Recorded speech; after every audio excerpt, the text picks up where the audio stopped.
Nous allons parler de la prière. Mais attention, pas n'importe quelle prière. La prière, ici qu'on va évoquer aujourd'hui, c'est la prière qui est demandée à travers le Coran. C'est la prière dont a parlé le prophète Mohammed alayhi salatu wassalam. C'est la prière qui procure la paix, qui procure la quiétude du cœur, qui procure la sérénité intérieure. C'est la prière qui, quand tu la commences, eh bien peut-être que tu la commences avec une certaine angoisse, peur, crainte. Et quand tu la termines, eh bien tu es délivré de cette angoisse, de cette peur, de cette crainte. C'est la prière qui, quand tu l'accomplis, eh bien cela procure en toi une paix intérieure, une quiétude intérieure tellement intense que tu oublies ad-dunya wa ma fiha, la vie d'ici-bas et ce qu'elle contient.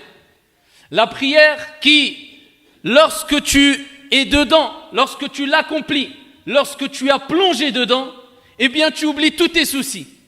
Cette prière qui fait de toi un homme au bon comportement, une femme au bon comportement, c'est-à-dire une prière qui t'éduque, qui à chaque fois que tu accomplis la prière, eh bien tu sens que tu as reçu une leçon, tu t'es encore plus éduqué, tu es encore plus éduqué par la permission divine, ton âme, et particulièrement l'âme instigatrice au mal.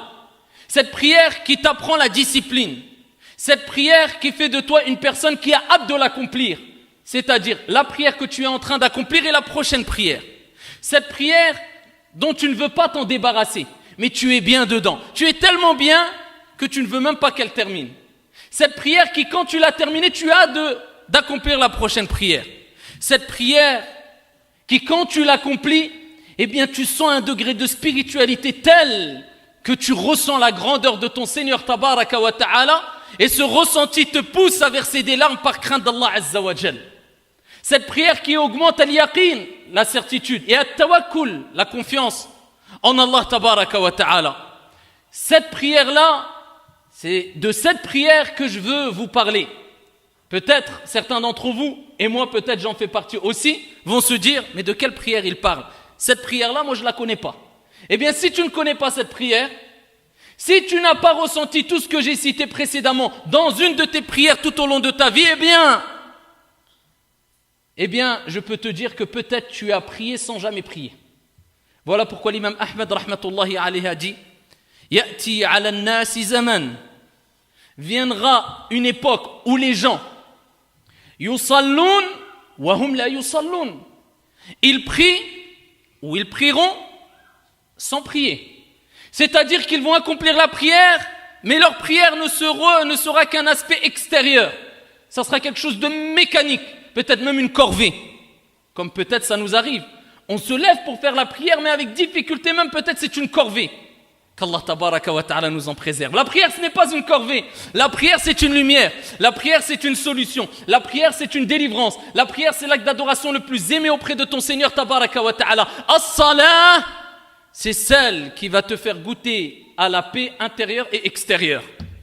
Voilà pourquoi le prophète alayhi salatu wassalam, lorsqu'il parle de cette prière dont je vous parle, eh bien, il disait à Bilal al-Mu'adhin radiyallahu an, alors qu'ils étaient pris par des tornades d'épreuves, par des tempêtes d'épreuves, lorsque venait l'heure de la prière, le prophète alayhi salatu wassalam avait compris que cette prière c'était une source de repos et de quiétude et de sérénité. C'est ça la spiritualité. C'est par cela que passe la spiritualité. Les gens qui disent je veux parler de spiritualité, je ne ressens plus rien, j'ai l'impression que j'adore mon Seigneur de façon mécanique.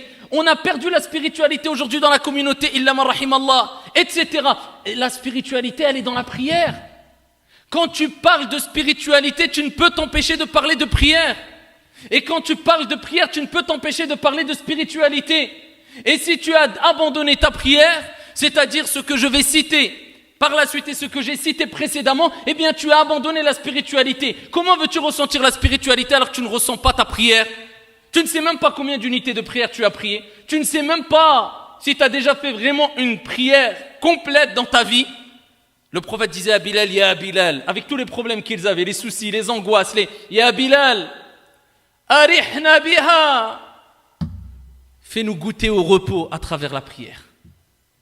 Ici, repose-nous avec la prière. C'est-à-dire, appelle à la prière. Hayya ala salah. Répondez à la prière. Venez à la prière. Hayya ala al-falah. Hayya ala al-falah. Répondez à quoi? À la réussite. Au succès. Al-falah, c'est quoi? Al-najah, c'est la réussite, c'est le succès. Mais quel type de prière apporte le succès? On va le voir, Inch'Allah. C'est pas n'importe quelle prière. C'est la prière accomplie avec khushu'. Allahumma arzuqna al-khushu'. Waj'alna min al-khashi'in. Qu'Allah nous accorde l'humilité. Parce que la prière qui n'est pas accomplie avec khushu', ce n'est pas vraiment la prière. Et quand Allah il dit hayya ala al-falah, quand Allah a voulu qu'on le dise à travers al-mu'adhin, celui qui appelle à la prière, venez répondez au succès. Mais quel succès? C'est la prière qui est citée dans le Coran quand Allah tabaraka wa ta'ala dit qad aflaha al-mu'minun alladhina hum fi salatihim khashi'un. Qad aflaha. Hayya ala al-falah.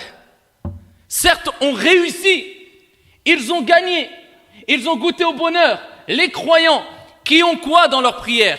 Qui réagissent de quelle manière dans leur prière? Alladhina hum fi salatihim khashi'un. Qui ont cette concentration dans la prière, qui ressentent de l'humilité dans la prière, qui vivent avec un moment de spiritualité intense pendant leur prière. Qad aflaha, Allah il dit ceux-là ont réussi. Et quand le mu'adhin dit répondez au succès, eh bien tu vas répondre au succès et tu vas récolter le succès si tu accomplis une prière avec concentration et humilité, comme Allah tabaraka wa ta'ala nous l'a rappelé dans le Saint-Coran. Mais maintenant malheureusement, on a toujours l'habitude de miser sur l'aspect extérieur. On arrive même à identifier maintenant, chez certains, le bon croyant du mauvais croyant d'après son aspect extérieur. C'est quand même impressionnant. Omar ibn al-Khattab, radiyallahu anhu warda, a vu un jeune en train de prier. Et il baissait énormément sa tête. Peut-être signe d'humilité. Omar ibn al-Khattab a dit, Ya Foulan ou un tel, irfa' ra'sak, lève ta tête. Lève. Tu vas faire jusqu'où tu vas aller. Irfa' ra'sak. L'humilité de tes membres ne rajoutera à rien ou ne rajoutera rien à l'humilité qu'il y a dans ton cœur. Allah. Il dit ce qu'il y a dans ton cœur, il est dans ton cœur. L'humilité de tes membres, al-jawarih, ça va rien rajouter à ce qu'il y a dans ton cœur. Al-muhim ahammu shay ma fi qalbik. Qu'est-ce qu'il y a dans ton cœur? C'est ce qui est le plus important.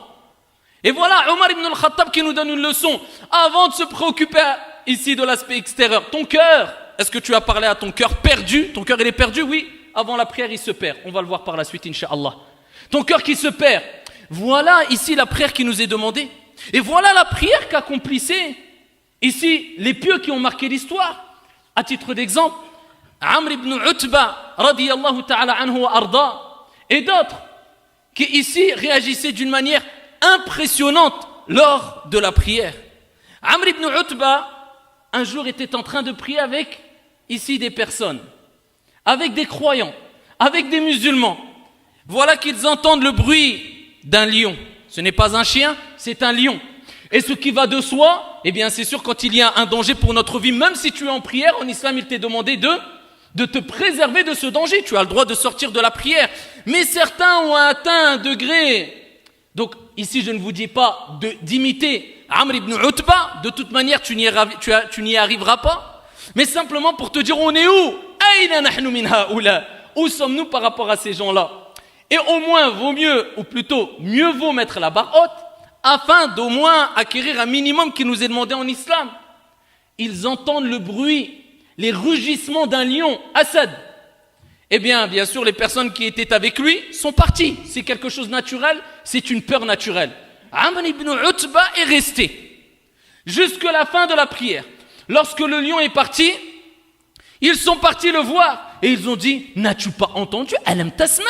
Tu n'as pas entendu les rugissements du lion? Il dit si, mais la pudeur, al-haya. Certaines personnes pensent que la pudeur c'est que l'aspect extérieur encore. Voilà encore une erreur.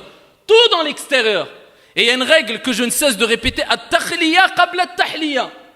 C'est quoi la purification? Al-dakhl, l'intérieur. Avant l'ornement, beau camis, belle barbe, hijab et compagnie.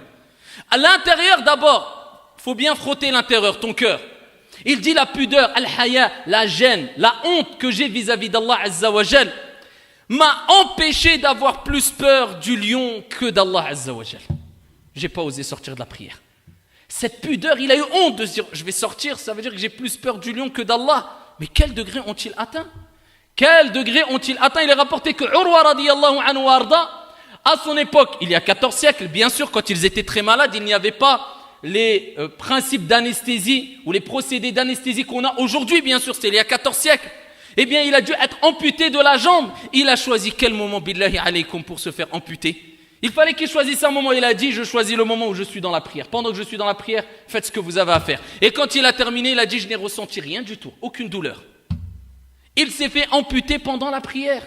Tellement qu'ils étaient déconnectés de la vie d'ici-bas, et bien que même les douleurs physiques, ils ne les ressentaient pas, certains d'entre eux. Donc on ne dit pas d'atteindre ce degré, mais on dit quand même un minimum de savoir ce que tu dis, de savoir et prendre conscience que tu es en train de prier. Certains, wallah, ils prient, ils se disent, à la fin de la prière, j'ai prié ou pas? C'est pas est-ce que j'ai fait 3 ou 4 rak'at, est-ce que j'ai prié ou pas? Il ne sait même plus s'il a prié, et peut-être ça nous arrive, et même à moi. Donc ici, on voit qu'il y a une déficience grave dans la compréhension de la spiritualité, de al-khushu' et de qu'est-ce que vraiment as-salah auprès d'Allah tabaraka wa ta'ala et quelle valeur a la prière auprès d'Allah jalla wa ala. Al-khushu', la concentration, plus que cela, non, au-dessus de la concentration. Al-khushu' c'est l'humilité. C'est ruh as-salah. C'est l'âme de la prière, comme le dit Ibn al-Qayyim rahmatullahi alayh. Il dit al-khushu' ruh as-salah. C'est l'âme de la prière. Donc si tu enlèves l'âme à la prière, il n'y a plus de salah. Comme ici, un corps. Si tu enlèves l'âme, ruh, qu'est-ce qu'il reste? Rien du tout, il est mort.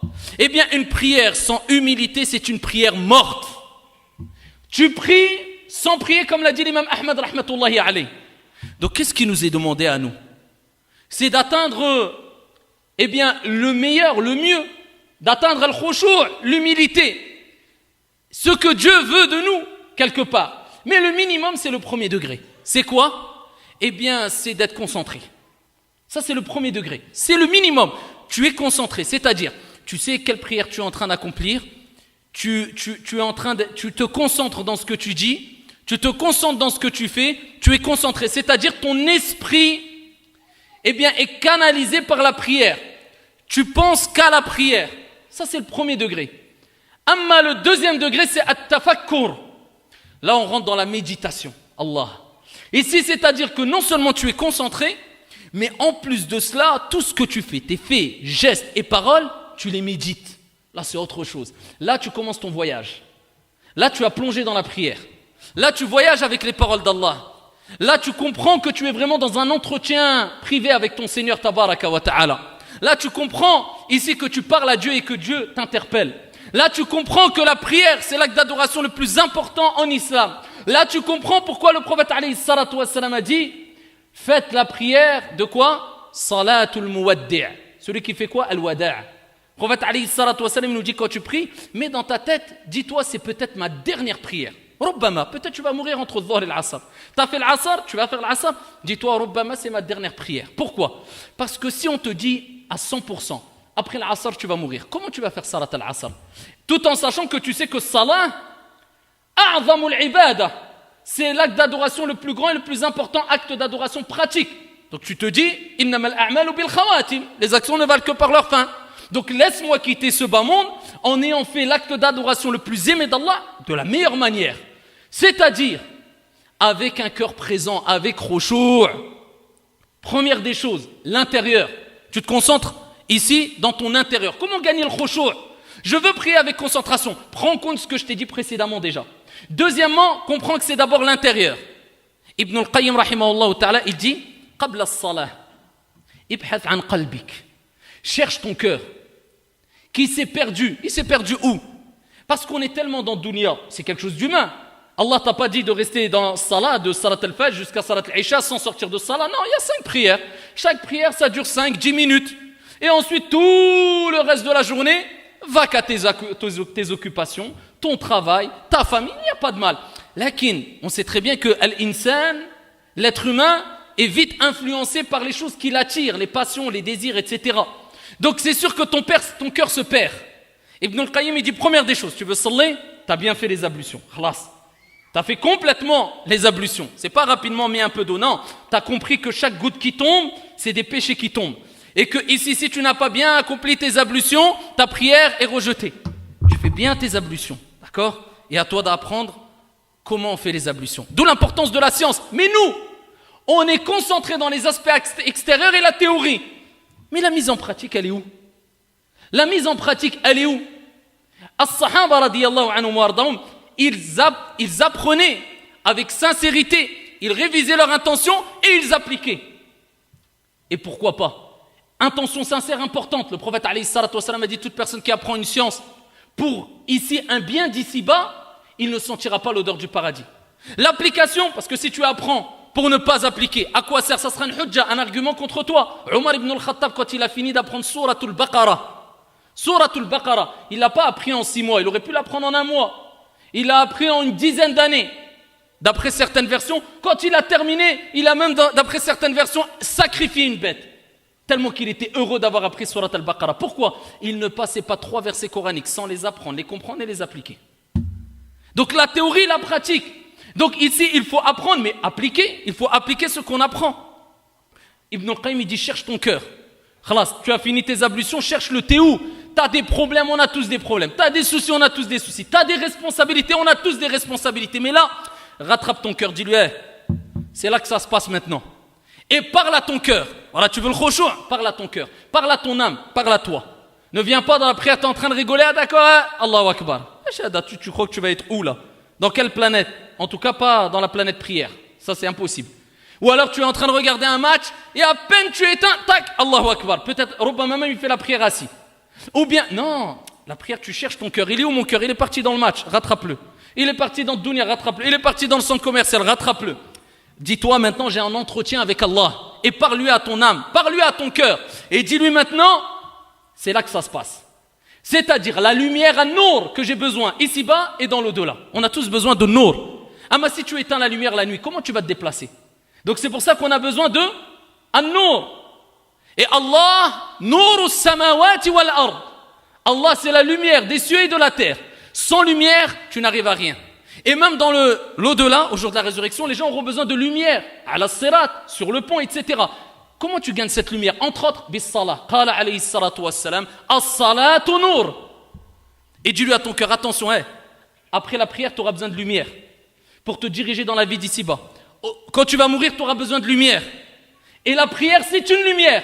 Le prophète a dit, c'est une lumière. Si tu pries vraiment, là on est d'accord, là je vous parle de la vraie prière, avec khushu'. Donc dis-lui à ton âme. Et ces interrogations et ces questionnements vis-à-vis de ton âme, c'est-à-dire est-ce que tu pries vraiment comme il faut? Est-ce que tu as compris que c'est une lumière? Est-ce que eh bien cela te permettra d'acquérir le khushu'. Donc dis-lui à ton âme. Là maintenant, tu vas gagner la lumière. Donc concentre-toi. Dis-lui à ton âme, tous les problèmes que tu as, tous les angoisses que tu as, wallahi wa rabbil Kaaba. La solution elle ne se trouve ni chez Allah ni chez Fulan. Elle ne se trouve ni à droite ni à gauche, elle se trouve au-dessus de toi à travers as-salah. قال الله عز وجل واستعينوا بالصبر والصلاة. الاستعانة, elle est où? واستعينوا, cherchez secours. Allah nous rappelle que le secours il est où?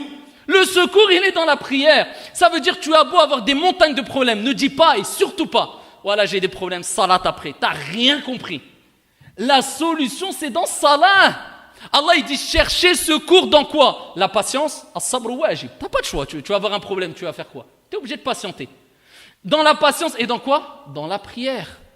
Et tout de suite après Allah tabaraka wa ta'ala nous dit elle est lourde, kabira, illa ala al-khashi'in.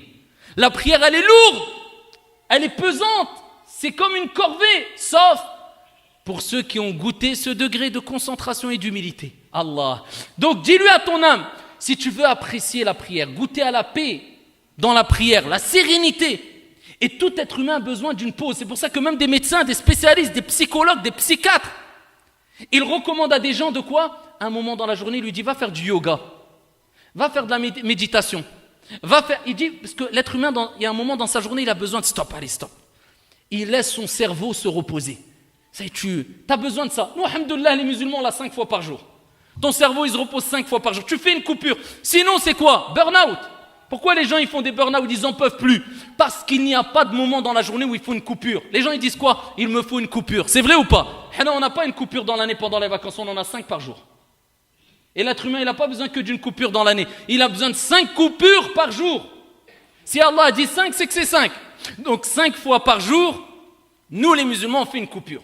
C'est un instant de méditation, un instant de pause, un instant tu oublies tous tes problèmes. Tu, ici, te sépares de la vie d'ici-bas quelque part. Eh bien, dis-lui à ton âme, si tu veux goûter à ce repos-là pendant la prière, tu n'as pas d'autre choix que de quoi?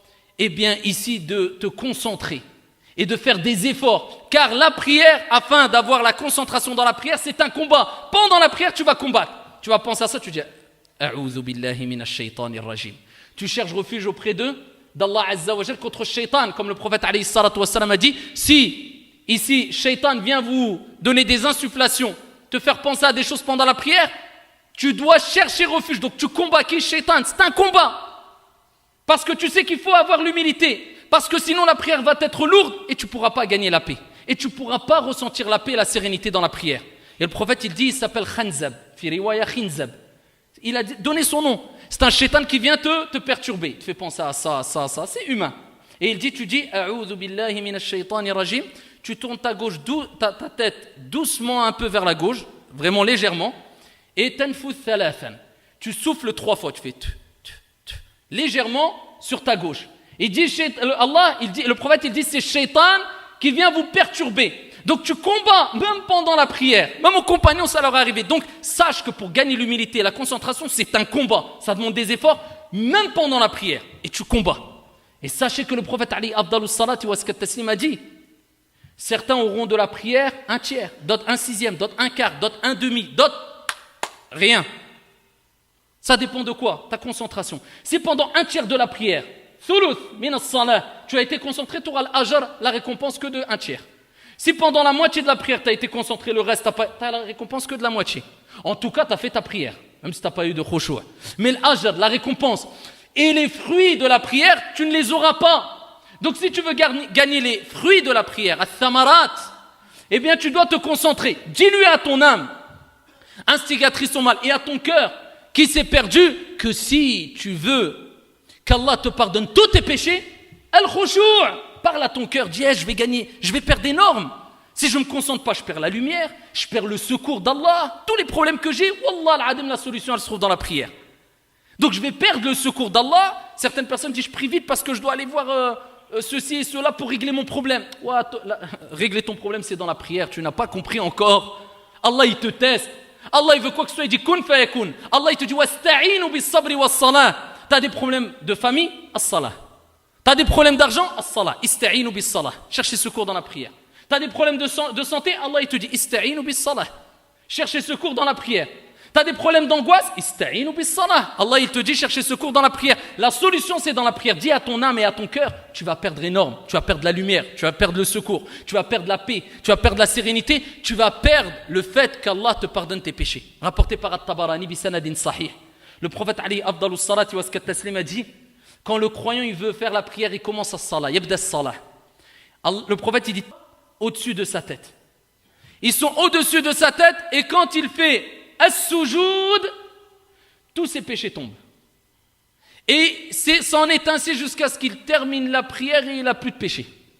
Allah. Ça veut dire qu'Allah il te rappelle que au moment de la prière, tous tes péchés sont au-dessus de toi et Allah te met en condition pour que tous tes péchés partent et tombent facilement. Juste quand tu fais sujoud, tout tombe.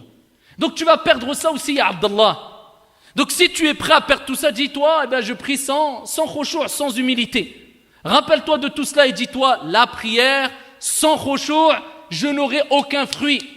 Et parmi les plus grands des fruits de la prière, c'est quoi? Allah tabaraka wa ta'ala dit dans le Coran, Inna as-salata tanha 'anil fahsha wal munkar. La prière, elle t'éloigne, elle te défend, elle te protège. De quoi? Al-fahsha, tout ce qui est mauvais, perversité, etc. Ou al-munkar, la turpitude. Ça veut dire quoi? Ça veut dire que si tu fais une prière bien accomplie avec khushu', wallahu wa rabbil ka'ba, tu vas avoir ce que recherche tout le monde. Et ce qui fait partie des critères des meilleurs des croyants, et ce qui fera de toi une personne proche du prophète Mohammed alayhi salatu wassalam au jour de la résurrection, husnul khuluq, le bon comportement. Des gens, aucun changement dans leur comportement. Wallah, le problème c'est sa prière. Ad-dalil, la preuve, Allah il dit, la prière, Elle va t'éduquer, elle va te réformer, elle va t'éloigner de tout ce qui est mauvais, les turpitudes, le blâmable, les perversités. Si toi tu ne changes pas et tu as un mauvais comportement, al-ulama, les savants disent, c'est une preuve qu'il n'accomplit pas bien sa prière. Par contre, celui qui a un bon comportement, c'est une preuve, parmi les preuves qui prouvent, incha'Allah, qu'il accomplit complètement et correctement sa prière. Donc, si tu veux un bon comportement, tu veux te réformer, tu dis, j'y arrive pas. Wallah, il y en a, ils te disent, j'ai des maladies, j'arrive pas à changer. Je suis dur, je suis mauvais, je suis jaloux, j'arrête pas de calomnier, j'arrive pas à m'arrêter. Ou alors, s'il le dit pas au fond de lui, il dit, Wallah, Allah ghalib, j'arrive pas. J'arrive pas à avoir un comportement doux, à être bienveillant, indulgent, toujours je suis nerveux. C'est quoi le problème? Wallahi, le problème c'est salah, entre autres. Et un des plus grands problèmes, c'est la prière. Ce n'est pas possible qu'une personne pendant 10 ans, il prie, il a toujours un mauvais comportement, il fait toujours des grands péchés de façon répétée, alors qu'il fait une prière pieusement accomplie et de manière complète avec khushu'. C'est pas possible. Il prie sans prier. Amma si tu veux changer, maintenant tu dis après salat al-dhuhr, je veux commencer à changer mon comportement, as-salah, qad aflaha al-mu'minun, alladhina hum fi salatihim khashi'un. On réussit, on gagne, sont bienheureux. As-sa'ada fi as-salah, wal-nasru fi as-salah, wal-falahu fi as-salah. Le bonheur, le secours et la réussite, wallah qu'elle est dans la prière. Elle n'est pas autre part, elle est dans as-salah. Ça y est, tu as commencé à te préparer. Maintenant, tu peux commencer à dire je me prépare. Va t'habiller maintenant, cache ta awra, prends un tapis de prière si tu veux, dirige-toi vers la qibla. Là, maintenant, tu peux commencer. Là, on commence à rentrer dans les actes extérieurs de préparation. Tu es même pas dans ce salat. Alors, mets tes plus beaux habits. Et tu te présentes devant qui, Abdallah? Devant ton patron? Devant une personne qui va t'octroyer par la permission divine un emploi? Non.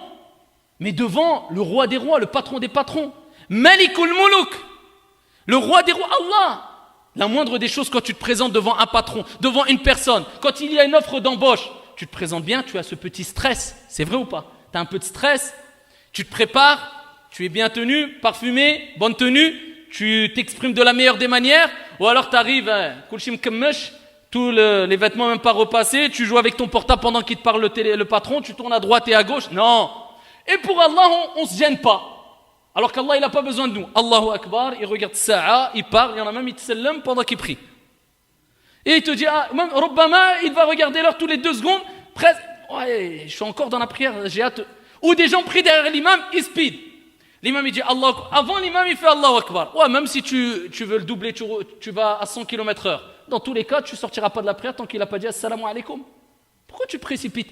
On a cette chose qui vient en nous, poussée par quoi? L'amour de dunya, la mauvaise compréhension de la prière et l'influence du diable qui fait qu'on se précipite à terminer.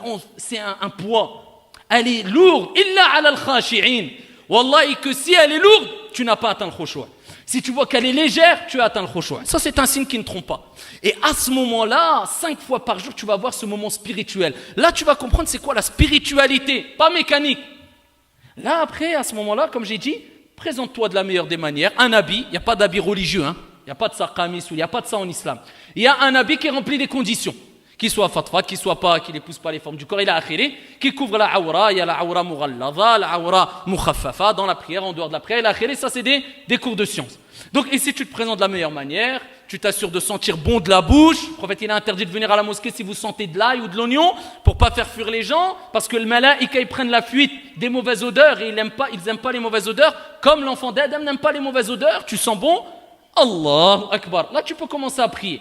Si tu as faim, va manger d'abord, ya Abdallah. Le prophète il dit si le repas est prêt et salat, elle est là tant qu'elle ne sort pas de son temps, commence par at-ta'am. Pourquoi? Pour avoir le khushu'. Même la nourriture, le prophète il dit mange. Le principal c'est que tu pries avec khushu'. Si akramakumullah, tu es pressé d'aller aux toilettes, akramakumullah, va d'abord aux toilettes. Et ensuite, si tu as des choses à faire, par exemple, certains frères ou certaines sœurs, ils ont quelque chose à faire ou le ménage à faire. Attends, je me débarrasse du ménage comme ça. Après, la prière, elle va sortir. Non. Ya Abdallah, si tu veux le baraka dans tout ce que tu vas entreprendre chez toi, à travers tes tâches ménagères, à travers tes responsabilités, toi mon frère ou toi ma sœur, à travers ton travail, à travers ton temps, il faut faire devancer la prière. C'est qui met le baraka, la bénédiction dans le temps? Allah. Donc dis-toi, ça sert à rien que je speed à 200 à l'heure. La bénédiction, je l'aurai d'après le temps que j'ai mis pour ma prière. Et tant que tu ne te lasses pas d'adorer Allah, Allah ne te lasse pas de te récompenser. Et à partir du moment où tu te lasses d'adorer Allah, Allah Azza wa Jal va t'abandonner. Donc n'oublie pas ça, ya Abdallah. Quand tu es prêt, ça y est, tu es en condition, va dans un endroit où on se prosterne. Al-Masjid, ça renvoie vers quoi? Al-Makan alladhi nasjudu fihi. C'est l'endroit où on fait la prosternation, c'est ça le masjid. Donc prends un masjid chez toi. Un endroit où tu le gardes spécifique pour faire la prière. C'est mieux. Sinon, tu pries n'importe où. Toute la terre d'Allah est un lieu de prière. Mais c'est mieux de garder un endroit et c'est là où tu pries. Toi, ton épouse, tes enfants, etc. Et sache que ça va être une cause de la lumière qui rentre chez toi. Si tu pries avec khushu', t'étonnes pas, tu dis ça fait 20 ans que je prie, c'est la guerre chez moi. Tu pries pas vraiment, toi. C'est pas Nour qui est rentré, c'est dhulumat. Parce qu'il n'y a pas de khushu'. Tu n'es pas présent, c'est mécanique. Et donc ici, quand tu as accompli ça, là tu rentres dans la prière. Et là, tu dois faire quoi? Te concentrer. Normalement, tu es concentré là, si tu as appliqué tout ce que j'ai dit. Et là, tu dis Allahu Akbar. Première des choses, c'est quoi? Ismu tafdil. C'est là que tu reconnais que Allah est le plus grand. C'est-à-dire quoi? Allahu Akbar min kulli shay. Il est plus grand que n'importe quoi. Mes problèmes, mes soucis, la vie d'ici-bas, l'argent, ma santé. Voilà. Ça veut dire, tu dis, Ya Allah, je fais devancer ton adoration sur tout le reste parce que je sais que c'est toi qui vas gérer tout le reste. Et si je prie comme tu veux, tu vas me faciliter tout le reste. Et si j'abandonne la prière, tu vas m'abandonner en dehors de la prière. Voilà. Allahu Akbar. Et Allah veut que tu répètes à chaque fois ça. Quand tu fais ruku', Allahu Akbar. C'est comme s'il te dit, tu as oublié, tu es en train de t'évader. N'oublie pas, Allahu Akbar. Allah est plus grand que ce que tu es en train de penser. Tu te relèves, Sami Allahu liman hamida, Rabbana wa lakal hamd. Allahu Akbar, sujoud. Tu as oublié encore, tu commences à Allahu Akbar. Attention, Allah est plus grand que ce que tu es en train de penser. Et ça te rappelle, le takbir, takbiratu. Ici, al-intiqal, les takbirat que tu répètes, ça te rappelle à l'ordre. Et quand tu récites le Coran, concentre-toi et comprends. Là, c'est tadabbur. Afala yatadabbaruna al-Qur'an. Am ala qulubin? Allah dit continue à ne pas méditer le Coran ou ont-ils des cadenas dans le cœur? Là on passe au degré le plus haut, tu médites les versets coraniques. Moi je dis alhamdoulilah rabbil alamin rahman rahim. Certaines personnes, wallahi al-adim, moi j'ai fait le test, c'est pas pour critiquer ou autre, je l'ai gardé pour moi. Je ne comprenais pas comment ils priaient. Wallahi, quelquefois je me mettais assis comme ça, je regardais certaines personnes, attention je suis pas un espion, hein, mais je regardais parce que j'essayais de comprendre. Et wallahi je récitais, comme je dis depuis tout à l'heure, à 200 à l'heure surat al-Fatiha. À peine j'étais arrivé à Iyyaka na'budu wa iyyaka nasta'in, il est déjà dans le ruku'. Je dis wallah, je comprends rien.